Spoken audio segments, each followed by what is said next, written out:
అధికారంలో ఉన్న కాంగ్రెస్ పార్టీ రాజ్యాంగాన్ని ప్రజాస్వామ్యాన్ని ఖూనీ చేస్తుంటే నిన్ను ఎట్లా నమ్ముతారు? నువ్వు ప్రశ్నించు నీ రేవంత్ రెడ్డిని. ఏం రివ్యూ చేస్తున్నావు నేను అడుగుతా ఉన్నా. ఇలా పోలీస్ అధికారులకు కూడా మేము చెప్పేది ఒక్కటే, అధికారం శాశ్వతం కాదు. అన్ని కాలాలు ఒక తీరు ఉండయి, కాలం మారుతుంది. రేపు బీఆర్ఎస్ అధికారంలోకి వస్తుంది. చట్టాన్ని అతిక్రమించి పరిధులు దాటి బీఆర్ఎస్ నాయకుల పట్ల అతిగా వ్యవహరించిన పోలీస్ అధికారులకు కూడా రేపు తగిన విధంగా వారు మరి చట్టపరంగా ఎదుర్కోవాల్సి ఉంటుంది. మిమ్మల్ని ఎవరు కాపాడలేరు. మీరు తాత్కాలికంగా పోయి మీ పోస్టింగ్ల కోసమో ఇంకో దానికోసమో పోయి తప్పులు చేస్తే మాత్రం రేపు మీరందరూ కూడా రేపు చట్టపరంగా శిక్ష తప్పదు. మీకు చట్టపరంగా కేసులు ఎదుర్కోవాల్సి వస్తుంది.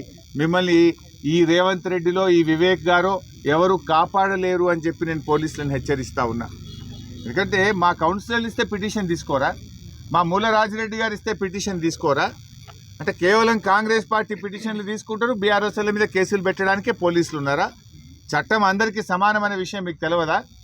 చట్టం ఈరోజు కాంగ్రెస్ పార్టీకి చుట్టంగా వ్యవహరిస్తే బీఆర్ఎస్ పార్టీ చూస్తూ ఊరుకోదని చెప్పి కూడా మేము ఆ పోలీస్ అధికారులను కూడా ఈ సందర్భంగా హెచ్చరిస్తూ ఉన్నాం. ఇలా కాంగ్రెస్ బీజేపీల మైత్రి చాలా స్పష్టంగా కనబడతా ఉంది. మనం చూసాం, మొన్న ఒక కాంగ్రెస్ పార్టీ నాయకుడు పోలీసులను పట్టుకొని అడ్డగోలుగా బూతులు తిట్టాడు. ఒక బీజేపీ నాయకుడు పోలీసులను అడ్డగోలు బూతులు తిట్టాడు. మరి ఆ కాంగ్రెస్ నాయకుడు అరెస్ట్ కాలే ఇవాళ వరకు, ఆ బీజేపీ నాయకుడు ఈరోజు వరకు అరెస్ట్ కాలే. మీడియాలో టీవీల్లో అందరం చూసాం కదా. డ్యూటీలో ఉన్న పోలీస్ అధికారులను పట్టుకొని కాంగ్రెస్ బీజేపీ నాయకులు అడ్డగోలుగా బూతులు తిట్టినా, డ్యూటీలో ఉన్న నియమ నిబంధనలు ఉల్లంఘించి 100 మీటర్ల లోపలికి వెళ్ళినా ఈ రోజు వరకు కాంగ్రెస్ నాయకులు అరెస్ట్ గారు, బీజేపీ నాయకులు అరెస్ట్ గారు. రాష్ట్రం చూసింది, రాష్ట్ర ప్రజలు చూశారు. ఆ బీజేపీ కాంగ్రెస్ నాయకులు అరెస్ట్ గారు. అంటే బీజేపీ కాంగ్రెస్ నాయకుల మధ్య మైత్రి ఇలా స్పష్టంగా కనబడతా ఉంది. ఇదే జిల్లాలో సిర్పూర్ కాగజ్ నగర్లో బీజేపీ కాంగ్రెస్ల కలయిక ఇవాళ ఈ రాష్ట్ర ప్రజలు చూస్తూ ఉన్నారు. నేను ఈ సందర్భంగా గవర్నర్ గారికి కోరుతా ఉన్నా, గవర్నర్ గారు దయచేసి మీరైనా జోక్యం చేసుకోండి, ప్రజాస్వామ్యాన్ని కాపాడండి, రాజ్యాంగబద్ధంగా వ్యవహరించని అధికారుల మీద చర్యలు తీసుకోండి. కేతన్పల్లి ఇన్సిడెంట్ మీద గవర్నర్ గారు వెంటనే ఒక రిపోర్టు తెప్పించుకోవాలని, ఈ తప్పు చేసిన అధికారుల మీద ఎన్నికల కమిషన్ మీద మీరు రివ్యూ చేయాలని చెప్పి కూడా మేము కోరుతా ఉన్నాం. అసలు ఎన్నికల కమిషన్ చోద్యం చూస్తూ ఉందా నేను అడుగుతా ఉన్నా.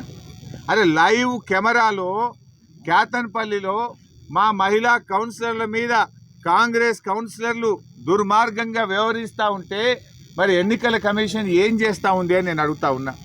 జనగాంలో మా మహిళా కౌన్సిలర్ చెయ్యెత్తితే కాంగ్రెస్ కౌన్సిలర్లు చెయ్యిబట్టి కిందికి లాగుతూ ఉంటే మరి లైవ్ స్ట్రీమ్ చూస్తున్నటువంటి ఎన్నికల కమిషన్ నిద్రపోతుందా అని నేను అడుగుతా ఉన్నా.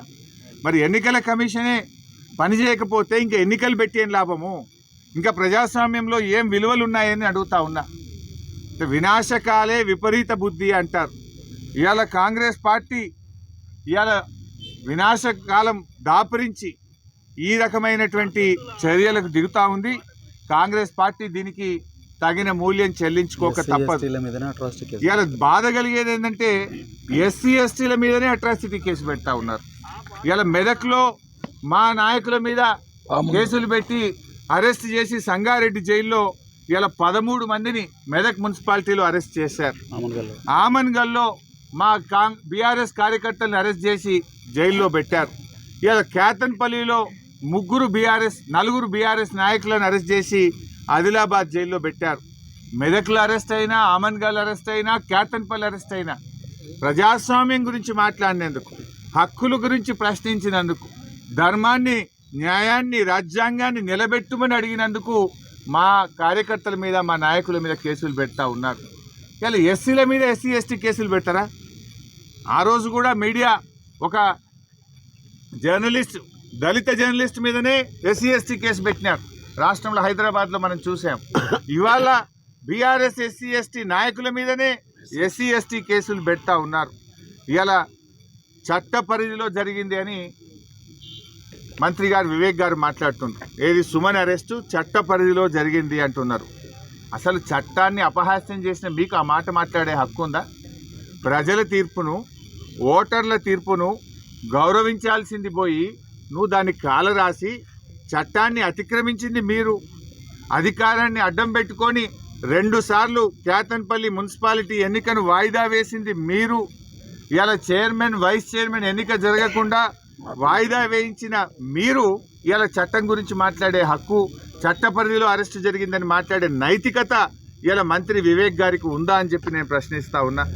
ఇలా ప్రజాస్వామ్యాన్ని హత్య చేసినటువంటి మీకు చట్టాల గురించి మాట్లాడే నైతికత మంత్రి వివేక్ గారికి లేదు అని చెప్పి కూడా నేను ఈరోజు తెలియజేస్తా ఉన్నా.